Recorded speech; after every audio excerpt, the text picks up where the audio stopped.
Grab your official Alpha Whiskey 6 shirt today by going to the link down in the description below. Sales for a limited time only and last only a couple more weeks. Hey guys, what's going on? I'm back with another video, so happy Wednesday to everybody. It's that time of the week again where we're going to go through all the games, all the football games that are going on this week and do picks, predictions, all that, tell you who I think's going to win.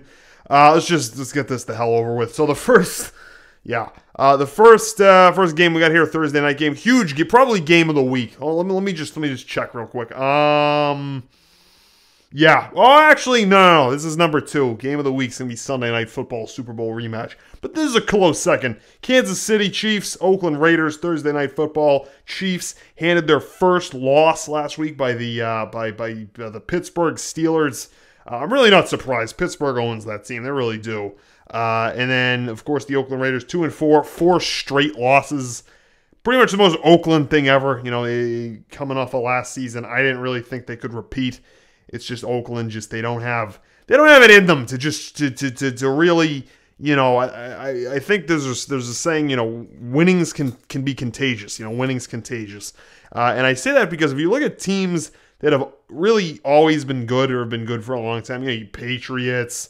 You know, just any other, you know, just in terms of football teams, you know, I mean, I guess in the last few years at least, you know, Seattle, New England, Pittsburgh, you know, Kansas City, just you can go down the list. There's actually not that many on this list, but just teams that have been consistent, you know, they've been pretty good for a while.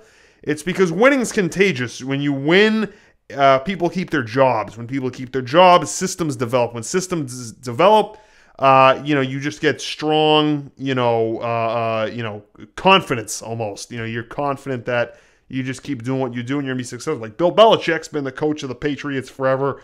Tom Brady's been the quarterback forever. Pete Carroll's coached the Seahawks for a while. Mike Tomlin's coached the Steelers for a while. You know, when you have a track record and you're successful, you know, when you're dealt a loss, it's a lot easier to say, okay, well, here's what went wrong, rather than, all right, we're gonna fire this guy, fire that guy. We need a new, you know, because you've won, you've lost, you know what you're good at, what you're not, you know you can improve. Whereas if, you know, the Raiders last season, who've kind of sucked for the, you know, last, you know, over probably about a decade or so, actually more than that. Who am I kidding? You ever notice when somebody says 10 years ago, you think of like the 1990s, but even though it's not, I always do that. But anyways, they've been bad for a while. So last season, they had a really good season until Derek Carr got injured. And because they're not used to that, they don't know how to hold that together. And so, you know, 4 straight losses, of course, Derek Carr hurt again, but he came back. But overall, it's just not a team with winning DNA, at least, you know, in the last, you know, 15 years or so. So, you know, I think that's kind of playing a role. Whereas the Chiefs, on the other hand, we're 5-0, looking really good. You know, injury starts to nibble away. Andy Reid starts to, I call them Andy Reid things, just, you know, clock management. That wasn't really an issue in this game. You got to give credit to Andy Reid. I got a lot of respect for him. But the Steelers are just a team that they just own the Chiefs. It's just one of the teams. Really, what it is they stack up well. So if you look at the matchups, if you look at, you know, the Steelers defense, and you look at the Chiefs offense, they just really stack up well. Like, for instance, you know, I think the Steelers linebacking core, it can really, you know, use the field in a horizontal sense. They've got a linebacking core that can, you know, basically go from one side to another, stop the run, just very, very, very physical Pittsburgh defense, kind of the way it's always been for a while, even though it was kind of revamped in the offseason after they lost New England. But it's a defense that stacks up well against what the Chiefs do offensively, and they won. And I also think the Chiefs, you know, if you kind of try to think of it as like a timeline or a graph or whatever word you want to use, you know, from game 1 until now, the air has slowly come out of the balloon with that team, and I've been saying that. And they had their first loss to the Steelers, so they're playing this Thursday night. I think the narratives here is Oakland to save their save their season. They play in the AFC West, the hardest division in football. They're going to keep getting it pushed in on a weekly basis unless they can get their act together here. I don't know if they've played the Cowboys yet or not, or they play the Eagles. I don't know. I mean, those are probably tough games. So if they don't, I mean, you can't really, I mean, you maybe lose like twice more and, any more than that, any more than like 6 losses, really any more than like 5, serious problems as far as making the playoffs go. So I think they really need this game. The Chiefs, like I said, it's kind of two opposite trend lines. Like the Raiders need to start winning games, and the Chiefs dealt their first loss. Like typically when you see teams that are undefeated for a long period of time are really doing well, put up like 6 yards or whatever it was in the first half against the Giants. Again, by the way, the Chiefs lost against the New York 0-6 Giants. By the way, might I add. So you just want to kind of keep that in mind. Losing, didn't have, their cornerback, best wide receivers, defensive, and just nobody. They had nobody, and they went. Oh wait, no, hold on. I'm thinking about the friggin' oh god, I'm thinking about the Broncos. We'll get to that in a minute. But no, the Chiefs lost to the Steelers. It's totally my bad, just because that's like one of the games I was just looking at and thinking about. Anyway, losing to the Steelers, who got, I can actually make the same argument. I'm really not wrong. They lost to the Steelers, who the week before Ben Roethlisberger threw 5 picks against the Dolphins, so you can make the same comparison there. But my bad anyway. So anyways, with that being said, Oakland's got more on the line. Oakland needs this game. I got Oakland winning this game. Next game out, Buffalo Bills, Tampa Bay Buccaneers. I got Buffalo winning this game. Between beating the Falcons, having a stout defense, and really just overall not being the Buffalo Bills of the last, very long period of time. I've got more faith in them than I do in the Buccaneers, because the Buccaneers, between throwing the ball down the field to people that aren't there and really kind of playing this one-dimensional style of football, and also playing in the NFC South, which is, other than, actually, depending on what happens with the Falcons here, pretty similar to the AFC South. I don't know what it is about the South, AFC South, NFC South suck quite often. I don't know why, but anyways, I kind of put those teams together, 2 and 3. I'm going to give this to the Buffalo Bills. They've showed me something in the Buccaneers. Well, they kind of showed me something last season, and have kind of had, fits and spurts. It's really nothing consistent enough, I think, to beat what the Bills have put together. And by the way, it's the Buffalo Bills. We're not talking about the 85 Bears here, so temper your expectations. But nonetheless, I think I got the Bills winning this game. Next game up, Carolina Panthers, Chicago Bears. Let's not waste a lot of time. I got the Panthers winning this game. Except the Panthers, I don't think they're not gonna be there in the end. So let me just temper the expectation by saying that. But that's they got more than enough to beat the Bears. Next game up, oh my god, Tennessee Titans, Cleveland Browns. Why do we keep getting these games? Like, how? They should figure out a way to have, you shouldn't get 2 awful teams. You know what I mean? Just, first of all, the AFC South, don't even waste time looking at that dumpster fire of a division. And speaking of dumpster fires, 0-6 Cleveland Browns. By the way, I think the Giants were 0-5. They were 0-5 going to that game, not 0-6, my bad. Just why? No, I'm not even wasting time on this. Screw it. I got the Browns winning. Next game up, we got the Aaron Rodgers-less Green Bay Packers and the New Orleans friggin' 59 points Saints. So New Orleans Saints, I don't know how they do that. Just Drew Brees. Like, the only way the Saints win is if they score 59 points. That's really all they do. And so, which is why if you look at last season, they're winning games, 50-48, 48-45, because they got no defense. You kidding me? But they are, it's Drew Brees. That's what the Saints do. They score a lot of points. And that is something that the Packers, on the other hand, cannot do anymore, because Aaron Rodgers was he was the whole team. All right. First of all, the Packers were already kind of banged up to begin with, not nearly as bad as last season. But that he was the whole effing team. All right, Aaron Rodgers. Without him, because I don't really have any faith in their backup quarterback situation. But not only that, just buying time and moving around in the pocket and stepping up and stepping back and running around the field, throwing on the run. Everything Aaron Rodgers did, that was the whole team, and now it's gone. So I got New Orleans winning this game. Next game, Indianapolis, again, just AFC South dumpster fire. Indianapolis Colts, Jacksonville Jaguars, screwed. I got the Colts. Next game, Arizona Cardinals, LA Rams. Man, I'm really impressed with the LA Rams. By the way, it's the friggin' Rams. Let's slow your roll there a bit. But 4-2 is 4-2. I mean, you can say what you want about kind of flashes in the pan and all of that. First few weeks of a season, but we're in week 7. 4-2. It's pretty good. I mean, it's better than a lot of other teams we thought were going to be really good, and some that actually are. And then the Cardinals, on the other hand, getting Adrian Peterson. I'm not a big Adrian Peterson fan. I'm not going to sit here and do all the moralizing you might see on ESPN and other places.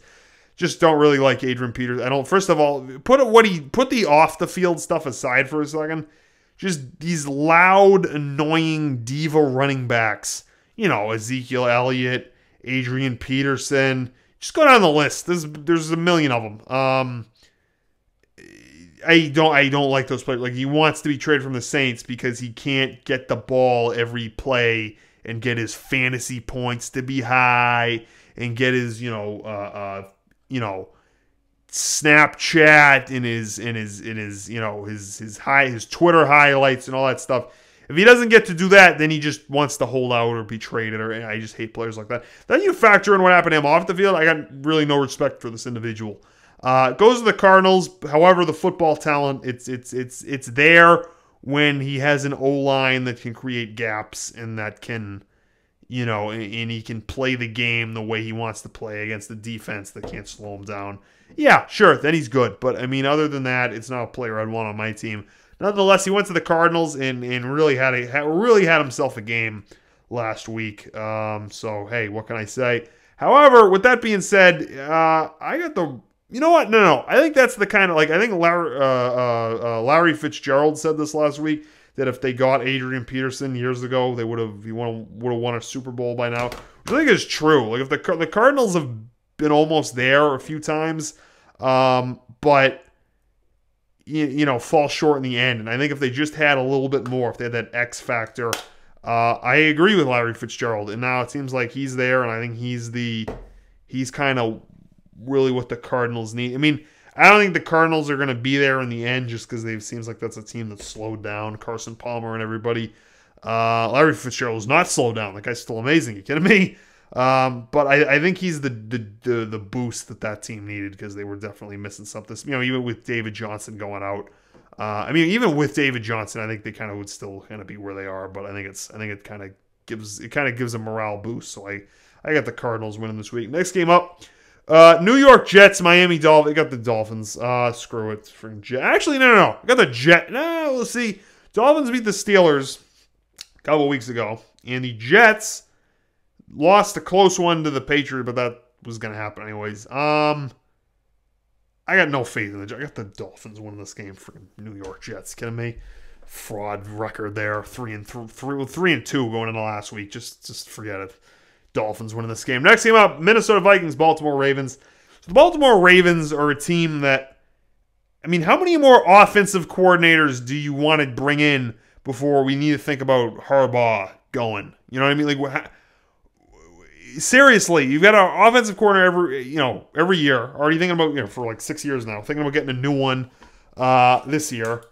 That's not your problem. Your problem is that, as the Baltimore Ravens, you are a really, really good team between 2000, call it 7 or 8, and 2015. So those were tough, physical, hard-nosed, smash-mouth football. 4 yards in a pile of dust, or cloud of dust, rather. House blitz. Ray Lewis. Dare I say Ray Rice.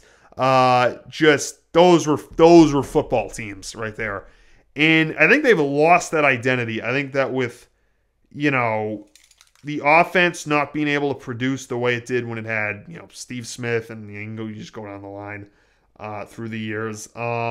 Just not being able to put it together on a regular basis. I think just losing that identity, and especially, so many different offensive coordinators just not being able to, have a set program that you're, confident in, which is like what I was talking about earlier, that, success, I think, kind of success in winning can create winning. Just knowing that you have what it takes, I think, is half the battle. And so when you've got different offensive coordinators, just different programs every 5 minutes, you don't have that. And so I don't think you have what you need going forward. Really, I think you just need to settle in with the program and just and build confidence. I really think that's what that team needs to do. Just stop changing everything up every 5 minutes. And then the Vikings, on the other hand, so Sam Bradford, I guess he's finally been cleared by the doctor that did the surgery on his knee to play again, or at least to practice. So he's finally coming back. Not that, I think that would be good for them if he can play the way that he. That's Sam Bradford, man. I gotta go to bed. Teddy Bridgewater. I'm talking about Teddy Sam Bradford's God. He's playing now. I'm talking about Teddy. Shot knee Bridgewater. Is who I'm talking about. Has been cleared to return to practice, which is big news because this guy's been out like a year or so. I mean, I want to say a year and a half. I think it was like August, so like preseason. He went down in 2016. Now it's October 2017. He's finally starting practice again. And we knew it was a really bad injury and all of that. But now he's coming back, and the defense plays really well. And it's a team that I really enjoy watching. I think it's kind of going to be an up-and-coming team. Now that I think the Packers are kind of out of the picture there, I think that really opens the window for them. And it's more than enough to beat the hapless 3-3 Baltimore Ravens. I got the Vikings winning this game. Next game up, Dallas Cowboys, San Francisco 49ers. Yeah, Dallas Cowboys are going to win this game. Not that Dallas Cowboys have been good. It's just the 49ers are 0-6. So there you go. There's that. Pittsburgh Steelers, Cincinnati Bengals. Got the Steelers winning this game. I mean, these are some easy ones. LA Chargers, Denver Broncos. So the Denver Broncos lost to the New York 0-5 football Giants without their wide receivers, without pretty much without the whole team, come to think of it. Without everybody. Dominique Rodgers-Cromartie was suspended. Odell Beckham Jr. hurt. Just everybody gone on that team. And so you go into Denver, which is one of, if not the hardest places to play in the league. Loud, altitude, crowd noise, just all that stuff. And then when it gets cold, they factor that in. And they win. And they beat the Denver Broncos because the Denver Broncos are not who you thought they were. I haven't had confidence in the Broncos since, I don't know, I think it's like since last season. It's like they won the Super Bowl, and after that I thought, yeah, this team is packing it in now. You got Peyton Manning retiring, you got Kubiak gone, you got, not that he was really the bread and butter of that team by any stretch, but nonetheless, it was just, I think it was their defense and the fact, at a certain time and place, they were able to go to the Super Bowl in their defense. Von Miller, I don't need to name it, but you get the idea. Just that defense is an all-time defense. It really is. I love watching that defense play on Denver. But other than that, what else do they have going on? They just could not, when the pressure's on, Trevor Siemian, I think he's all right, but he's not a transformational player, and they do not really have any transformational players on that offense. And really that's that in the wrong time, wrong place, team that needed to win. That's what happened. And so as a result of that, and the fact that Chargers are 2-4, and I really like that team, and I think that they keep losing close games. Same thing that happened to them last season. I got the Chargers winning this game. Next game up, Seattle Seahawks, New York Giants. I'll just tell you my pick right at the beginning. I got the New York Giants winning this game. The New York Giants 1-5. I know it's ridiculous to talk about the playoffs with a team that was 0-5, no 1-5, but nonetheless, you pretty much can't lose any game the rest of the way, which is something that I think the Packers did it last season. There's times when teams do that. They just win the rest of the season. I think the Patriots did it in 2014. You can kind of go down the line. But I think that I feel like with Rodgers-Cromartie coming back with, not that he was, the one game they won was the one game he didn't play in, just for what it's worth.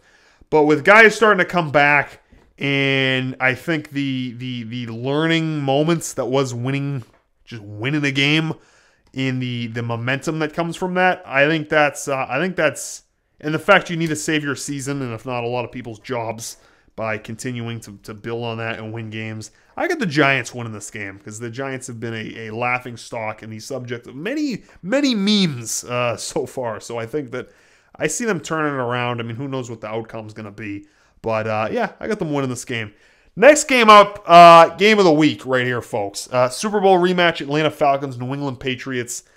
So these are two teams that are not what they were, I think, in the Super Bowl. So the Atlanta Falcons have definitely lost the step, losing to the Dolphins, losing to the Bills.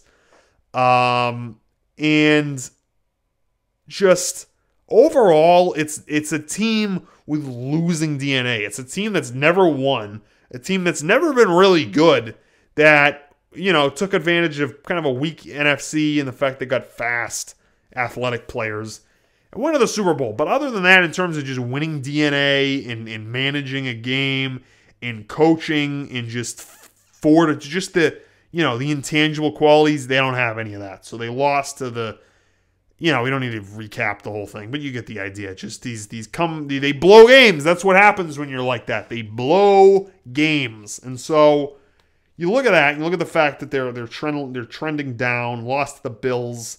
Kind of, I don't want to say anemic offense, but it's not what it was last season. I think that's for sure.